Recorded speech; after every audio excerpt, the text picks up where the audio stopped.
So, Season 5 of Modern Warfare 2 has just released, and it has about 3 positive things. First, the new Havoc mode.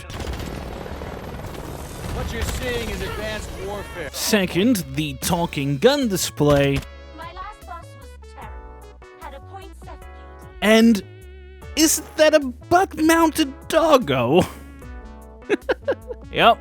Call of Duty has added what they call a companion system, which in this case means you can get a dog and you can bring it with you. Obviously, they have realized that having every player have a pet running around alongside them would cause a bit of chaos, so instead, you are mounting your dog. They can also perform a finishing move, which is actually the way you equip them onto all of your operators, by making it an operator's finishing move. For the moment, the only companion available is part of the Black Cell Battlepass, which means that unless you're willing to spend $30 on it, you're going to have to wait until they release more companions in some other way. Hopefully, with an upcoming event. Not to fear, though. Wait, that's also part of the... Yeah, okay. I was going to say at least you get to enjoy the talking gun display, which is kind of a companion as well.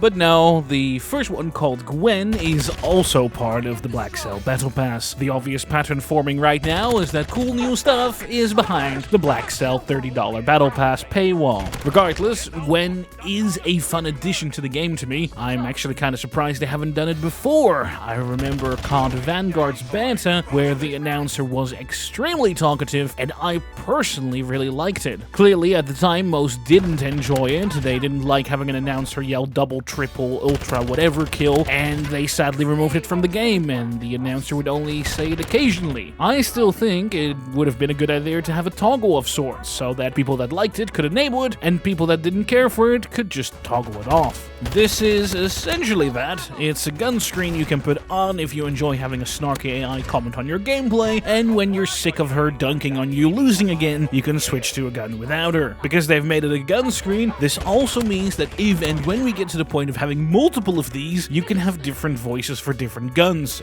and hopefully that will be fun. Much like with the companion system, I do hope some of these are going to be included for free in some upcoming event, although my expectations are pretty low. I mean, have you seen the microtransactions of this game?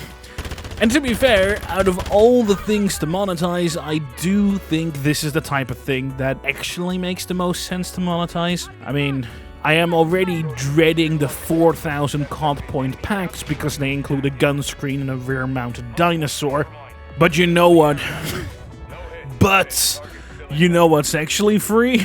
The new Havoc mode. I haven't really played anything like this in a previous Call of Duty, which is probably why it feels extremely fresh. Havoc mode is a mode in which 2 teams face off in a team deathmatch style game, but there are random modifiers that make the match a bit more interesting. It could be low gravity, enemies dropping grenades on kill, permanent advanced UAV, or everyone now only has a crossbow.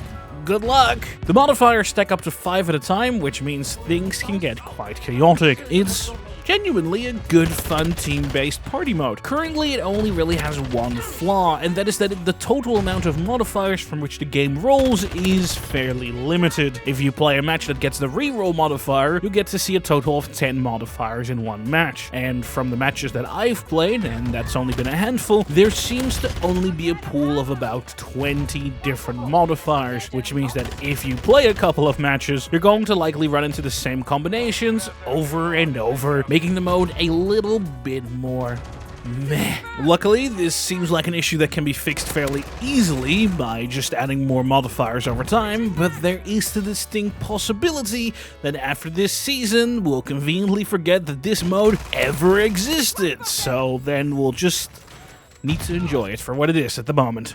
Now, were there other things in Season 5? Yeah, sure, but I guess you'll just have to find out at another time.